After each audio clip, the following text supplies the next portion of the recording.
निःशुल्क रूप से मिलनी चाहिए। क्योंकि एक बार को आप सोचिए, आखिर उस बच्चे की गलती क्या होती है जो एक गरीब घर में पैदा होता है और उसको बेहतर शिक्षा से वंचित होना पड़ता है। शिक्षा के सामने एक पैसे की दीवार खड़ी है। जो जितनी ऊंची दीवार लांघ सकता है, जो जितना अधिक पैसा शिक्षा पे खर्च कर सकता है, वो उतनी बेहतर शिक्षा पा सकता है। लेकिन अगर एक देश एक है, लोकतांत्रिक देश है, तो शिक्षा भी सबको एक समान रूप से तो मिलनी ही चाहिए। आज परिस्थिति ये है कि एक तरफ तो प्राइवेट स्कूल हैं जो लूट के अड्डे बने हुए हैं, वहां पे आप एडमिशन कराने जाएंगे तो सिर्फ एडमिशन के नाम पे ही आपको 10,000 20,000 रुपए देना होगा। और कमीशन खोरी का ऐसा धंधा है कि कॉपी, किताब, टाई, बेल्ट, ड्रेस, जूता कहाँ से खरीदना है ये आप नहीं तय करेंगे वो प्राइवेट स्कूल वाले। यानी आम लोगों की मेहनत की आखिरी कौड़ी उनके जेब से वसूल लेना चाहते हैं। और दूसरी तरफ सरकारी स्कूलों में न तो पर्याप्त टीचर है, न पर्याप्त बिल्डिंगे। 2019 का ही ये पुराना आंकड़ा है कि हर 100 में से 52 स्कूलों में या तो एक टीचर है या 2 टीचर है। और उन्हीं टीचरों के ऊपर जिम्मेदारी थोप दी जाती है कि जनगणना करो, मतगणना करो, पशुगणना करो, तमाम काम करवाए जाते हैं। और 19 के बाद से तब से कितने टीचर रिटायर हुए होंगे और 18 के बाद से कोई टीचर की वैकेंसी भी नहीं है। आप खुद भी सोच सकते हैं ये परिस्थिति और कितनी बिगड़ी है। इसीलिए हम लोग ये मांग उठा रहे हैं, चाहे कोई राष्ट्रपति का बच्चा हो या किसी मजदूर का, सबको शिक्षा एक समान मिलनी चाहिए और निःशुल्क रूप से मिलनी चाहिए। प्रेमचंद ने अपने दौर में भी कहा था कि एक सभ्य समाज में ऊंची से ऊंची तालीम मुफ्त होनी चाहिए और इसका पूरा खर्च गवर्नमेंट को उठाना चाहिए। क्योंकि हमारे देश को फौज से ज्यादा आवश्यकता तालीम की। और शिक्षा से जुड़ता हुआ ही दूसरा मुद्दा हम लोग उठा रहे हैं। दूसरा मुद्दा है रोजगार का। रोजगार की परिस्थिति ये है कि आज सरकारी सेक्टर हो या प्राइवेट, सब कुछ ठेका संविदा के हवाले किया जा रहा है।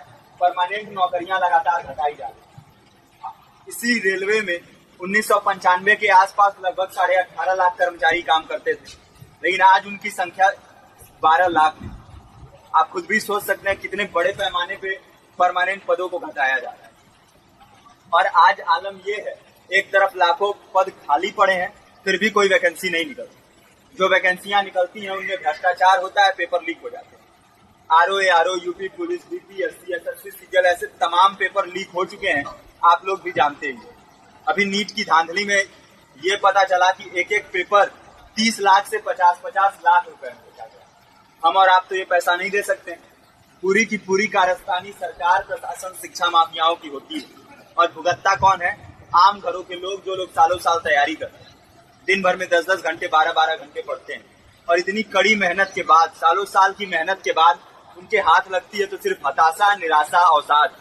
बहुत से छात्र नौजवान जो इस बेबसी में, इस डिप्रेशन में नहीं जी पाते, आत्महत्या तक के कदम उठा लेते हैं।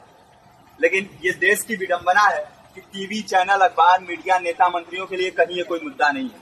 उनके लिए मुद्दे हैं तो जाति, धर्म, रंग, नस्ल, अगड़ा पिछड़ा। आज जब पूरी परिस्थिति इतनी भयावह है तो ये जरूरी है कि लोगों के बीच में जाया जाए, लोगों को संगठित किया जाए और एकजुट किया जाए। क्योंकि आज अगर अपने मुद्दों पर बोलेंगे नहीं तो कल को ये परिस्थिति और बिगड़ेगी। हो सकता है ले दे के अपनी जिंदगी तो हम लोग काट ले जाएं, लेकिन आने वाली पीढ़ियों को क्या भविष्य देके जाएंगे, ये भी सोचने वाली बात है। हमारे साथी ने आपको पर्चा दिया है, पर्चा आप तक पहुंच गया है। पर्चे में और भी बातें हैं, इसको पूरा विस्तार से पढ़िए। पर्चे में हमारा नंबर है, संपर्क कीजिए। फेसबुक का, इंस्टाग्राम का लिंक है, आप वहां पे जाएंगे तो आपको पता भी चलते रहेगा कि लगातार किन किन माध्यमों से हम इस अभियान को चला रहे हैं। नुक्कड़ नाटक, संगीत, शिक्षा सहायता मंडल, लाइब्रेरी, तमाम माध्यमों से इस अभियान को चला रहे हैं और कोशिश कर रहे हैं कि बड़े से बड़े पैमाने पर हर जगह पे लोगों को संगठित किया जाए और एकजुट किया जाए। आपके बीच भी आए हैं, आपका साथ और सहयोग है। साथ इस रूप में कि आप भी हमारे इस कारवां और इस मुहिम से जुड़ी